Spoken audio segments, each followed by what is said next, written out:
નમસ્કાર, ન્યૂઝ ફોકસમાં હું શ્વેતા ગુપ્તા આપનું સ્વાગત કરું છું। સમાચારની શરૂઆત કરીશું હેડલાઇન્સ। ગિરનાર પર્વત પર આવેલી પવિત્ર ગુરુ ગોરખનાથ ટૂંક પર થોડા દિવસો પહેલા મૂર્તિ ખંડિત થવાની ઘટના સામે આવી હતી, ત્યારે જૂનાગઢ પોલીસે ગણતરીના કલાકોમાં આરોપીઓને ઝડપી પાડી કાયદાનું ભાન કરાવ્યું છે।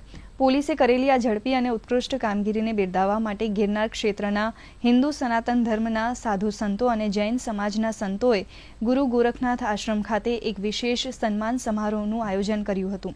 આ સન્માન સમારોહમાં જૂનાગઢ રેન્જના IG Nilesh Jhanjhadiya, collector Anil Ranavasiya, SP Subodh Oledara, DYSP Hitesh Dhandhaliya સહિત 108 જેટલા પોલીસ અધિકારીઓ અને કર્મચારીઓનું બહુમાન કરવામાં આવ્યું હતું।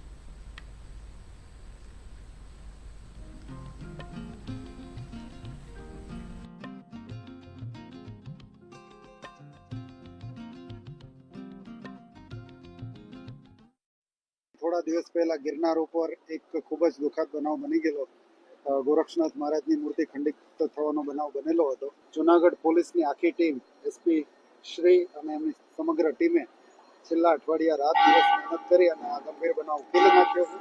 આ જે મહેનત કરી છે પોલીસ વિભાગને, એને બિરદાવવા માટે જૂનાગઢના ગિરનાર ક્ષેત્રના તમામ સાધુ સંતો, જૈન તેમજ હિન્દુ સમુદાયના તમામ સાધુ સંતોએ આજ સમગ્ર ટીમના તમામ કર્મચારીઓનું સન્માન કર્યું છે। ગિરનારના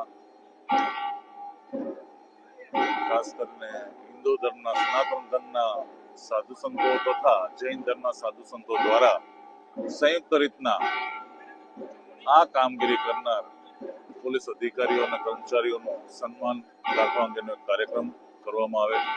ગોરખધુણામાં ખંડિત થયેલી ગોરક્ષનાથજીની પ્રતિમાનું આરોપીને ગોતવા માટે 108 પોલીસે જે મહેનત કરી હતી, એ આ 108 પોલીસને સંતોએ આજ પ્રોત્સાહિત કર્યા છે। ગિરનારમાં સર્જાયેલી જે પરિસ્થિતિ હતી એનું પોલીસ ડિપાર્ટમેન્ટે જે શ્રેષ્ઠ રીતે નિરાકરણ કર્યું અને ત્યાર પછી આખા ગિરનારની અંદરમાં સીસીટીવી લગાવવાનું જે આયોજન કર્યું છે, સમગ્ર પોલીસ ડિપાર્ટમેન્ટની અનુમોદના કરવા, એમનું સન્માન કરવા માટે ઉપસ્થિત રહ્યા હતા।